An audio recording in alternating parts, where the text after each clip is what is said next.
दोस्तों, आप सुन रहे हैं चैनल छोटी सी बात। आज की कहानी है अलग घर बनाना होगा। तो चलिए कहानी शुरू करते हैं। सविता ने अपनी बहू शालिनी के आते ही स्वयं को घर के कामकाज से एकदम दूर कर लिया। शालिनी के जीवन की पतंग की डोर उन्होंने अपने हाथ में रखी थी। यूं समझ लो कि शालिनी के जीवन का पूरा नियंत्रण सविता ने अपने हाथों में ले रखा था। पूरे परिवार पर उन्हीं का शासन चलता था। शालिनी का पति चिराग भी अपनी माँ के सामने एक शब्द भी कहने की हिम्मत नहीं जुटा पाता था। कई बार शालिनी शिकायत कर कहती, चिराग, माँ तो मुझे मेरे मन मुताबिक जीने ही नहीं देती। मैं क्या पहन रही हूँ, क्या कर रही हूँ, कहाँ जा रही हूँ, मेरे हर काम पर उनकी नजर होती है।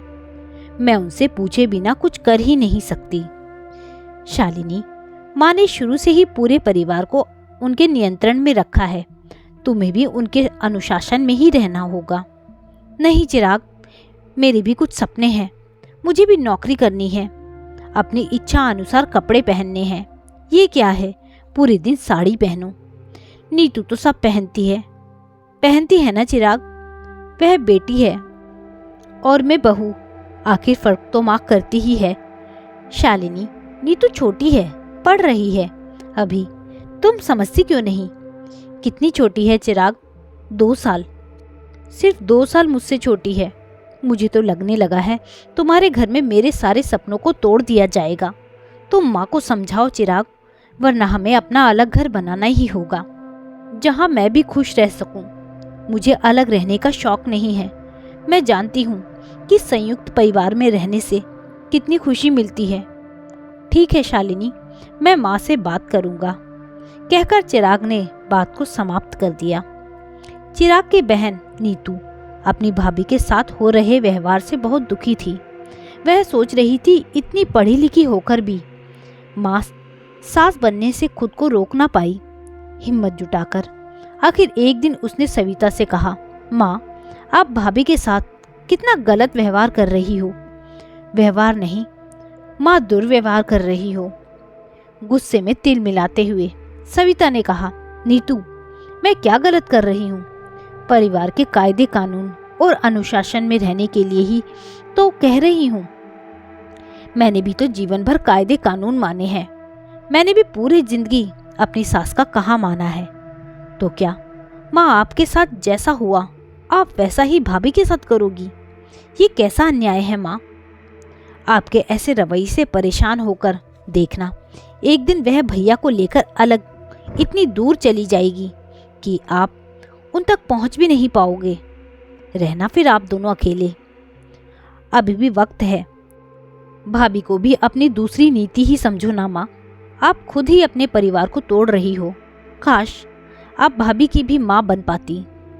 चिराग भी कब तक अपनी पत्नी का अपमान सहन करेगा? नीतू के लाख समझाने पर भी सविता नहीं बदली।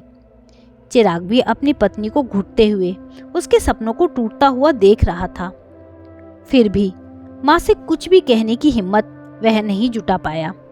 इसी बीच नीति का विवाह भी तय हो गया। नीतू की ससुराल में उसे हर बात की आज़ादी थी। वह अपना जीवन अपने मन मुताबिक जी सकती थी।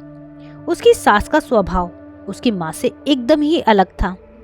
कुछ ही दिनों में नीतू अपनी सास विनीता से इतनी जुड़ गई कि अपने मन की हर बात वह उनके साथ बांटने लगी। एक दिन नीतू ने विनीता से कहा, मम्मी जी, मेरी भाभी बहुत अच्छी है, लेकिन मेरी माँ उन पर ज़रूरत से ज़्यादा अनुशासन रखती है। उनके जीवन में इतना हस्तक्षेप होने के कारण भाभी घुट घुट कर जीती है। मैंने अपनी माँ को समझाने की बहुत कोशिश की, किंतु वह बिल्कुल नहीं बदली। नीतू, तो क्या तुम्हारा भाई चिराग उन्हें कुछ नहीं कहता? नहीं मम्मी जी, वह तो माँ से बहुत डरते हैं। बातचीत करने में तो तुम्हारी माँ काफी समझदार लगती है। हाँ, वह तो है, लेकिन भाभी के मामले में उनकी समझदारी कहीं चली जाती है। मम्मी जी, भाभी के लिए मैं कुछ करना चाहती हूँ, उन्हें खुश देखना चाहती हूँ, लेकिन कैसे? तुम सही कह रही हो नीति, किसी की बेटी को लाकर उसे दुखी रखना तो बहुत गलत है। नीतू को दुखी देखकर विनीता ने कहा, नीतू चलो इस काम में मैं तुम्हारी मदद करूंगी। उन दोनों ने मिलकर कुछ योजना बनाई और फिर वह दोनों नीतू के मायके कुछ दिन रहने के लिए आ गए।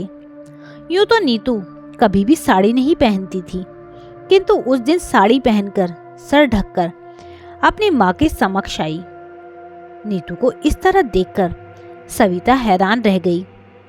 वह एकटक अपनी बेटी को देख रही थी। चाहकर भी वह कुछ नहीं पूछ सकी, ना ही कुछ कह सकी। कुछ समय बाद नीतू ने विनीता से पूछा, मम्मी जी आज मैं भाभी के साथ बाजार चली जाऊं?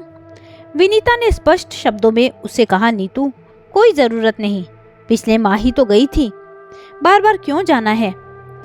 अपनी बेटी को इस तरह बंधन में देखकर उसका दिल रो रहा था, लेकिन वह अब भी चुपचाप ही रही। रात को नीतू साड़ी पहने हुए ही सोने चली गई। तब सविता उसके पास गई और कहा, नीतू बेटा साड़ी पहनकर कैसे सो पाओगी? जीवन में कभी पहनी तक नहीं थी तुमने।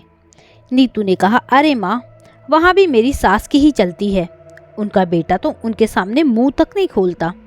यदि वहाँ रहना है तो सास के अनुसार ही चलना होगा, उनके हाथों की कठपुतली बनकर ही रहना होगा। नीतू की आप बीती सुनकर सविता सोच रही थी कि जो कांटे उसने लगाए हैं आज उन पर उसकी बेटी चल रही है। यह उसके कर्मों का फल है जो उसकी बेटी भोग रही है। भगवान उसकी गलती की सजा उसकी बेटी को दे रहा है। नीतू ने अपनी माँ के ख्यालों को तोड़ते हुए कहा, कोई बात नहीं माँ, जैसे भाभी की आदत पड़ गई वैसे ही मेरी भी पड़ जाएगी। मेरा पति भी भैया जैसा ही है, मम्मी जी की गलत बात पर भी चुप रहता है। यदि वह बोलने की हिम्मत दिखाता तो मुझे भी अपने अनुसार जीना नसीब हो पाता। किंतु नीतू के मुंह से निकला हर वाक्य आज सविता पर प्रहार कर रहा था। वह नीतू की बातों का कोई जवाब नहीं दे पाई और ना ही विनीता से कुछ पूछ पाई। देखते ही देखते एक सप्ताह गुजर गया, लेकिन अब तक विनीता ने सविता में शालिनी को लेकर कोई बदलाव नहीं देखा। सविता केवल अपनी बेटी के लिए ही तड़प रही थी। विनीता से रहा नहीं गया और आखिरकार उसने सविता से कहा, सविता जी हम सुबह अपने घर लौट जाएंगे, माफ कीजिएगा।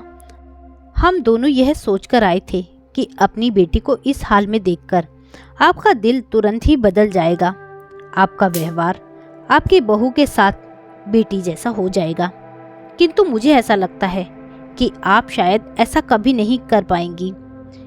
सविता जी, नीतू मेरे घर में पूर्ण रूप से स्वतंत्र है, जो चाहे कर सकती है। खुद की जिंदगी वह खुद के अनुसार जी सकती है, उस पर किसी का कोई अंकुश नहीं है। हमने तो यह नाटक आपके हृदय परिवर्तन के लिए किया था, लेकिन शायद हमारा नाटक भी आपको बदल ना पाया। हम नाकामयाब हो गए। सविता नीचे सर झुकाकर शर्मिंदा होते हुए आंसू बहा रही थी। वह विनीता से नजर नहीं मिला पा रही थी। विनीता ने कहा, सविता जी, नीतू शालिनी से बहुत प्यार करती है। उसे इस तरह के बंधन में देखकर हमेशा दुखी रहती है। मैं कभी उसे दुखी नहीं देख सकती, इसलिए हमने यह कदम उठाया। हमने जो कुछ भी सहन किया है ना सविता जी, हमें उस पद्धति को तोड़ना होगा। हमें आज की बेटी को आज के माहौल के अनुसार, उसकी इच्छा के अनुसार उसे जीना देना होगा। हमारे साथ जो हुआ हम वही उसके साथ क्यों करें? इतना कहकर विनीता वहां से जाने लगी। तब सविता ने कहा, विनीता जी रुकिए, और वह विनीता के गले लगकर रोने लगी। विनीता ने उसे चुप कराया। उसी समय सविता ने शालिनी को आवाज देकर बुलाया। शालिनी तुरंत ही वहां आ गई और पूछा, जी माँ, क्यों बुलाया आपने? कुछ काम है? हाँ बेटा, जो आज तक मैं नहीं कर पाई वही काम है, कहकर विनीता ने शालिनी को चिपका लिया और कहा, अब तुम्हारे ऊपर किसी का कोई अंकुश नहीं होगा। तुम जो चाहे वह कर सकती हो, पहन सकती हो। शालिनी, कल हम सब बाजार चलेंगे और तुम्हारे लिए तुम्हारी पसंद की बहुत सारी शॉपिंग करेंगे। मैंने तुम्हारे साथ अच्छा व्यवहार नहीं किया, मुझे माफ़ कर दो, मुझे माफ़ कर दो बेटा। प्लीज ऐसा मत कहो माँ। कहते हुए शालिनी की आंखें डबडबा गई। शालिनी सोच रही थी कि यदि हर नारी की मानसिकता नीतू और विनीता आंटी जैसी हो जाए तो किसी भी परिवार में फिर सास बहू के रिश्ते के बीच कोई मतभेद और कोई समस्या ही ना रहे। हर रिश्ता नीतू और विनीता आंटी जैसा प्यार से भरपूर हो। शालिनी ने नीतू को थैंक यू कहते हुए गले से लगा लिया। वह सोच रही थी कि यदि हर परिवार में नीति जैसी ननद हो तो कोई भाभी अपने अधिकारों से वंचित नहीं रह सकती। उसके बाद शालिनी ने अलग घर बनाने के विचार को हमेशा हमेशा के लिए अपने मन से निकाल दिया। सविता ने भी अपने घर में एक अलग ही खुशी और सुख को महसूस किया और मन ही मन नीतू और विनीता को धन्यवाद दिया। तो दोस्तों, यह थी एक छोटी सी कहानी के बारे में आपकी क्या राय है मुझे कमेंट करके ज़रूर बताइएगा। यदि आपको कहानी अच्छी लगी हो तो कहानी को लाइक शेयर ज़रूर कीजिएगा। साथ ही मेरे चैनल पर अगर नए हैं तो चैनल को सब्सक्राइब करना ना भूलिएगा। कहानी सुनने के लिए बहुत बहुत धन्यवाद।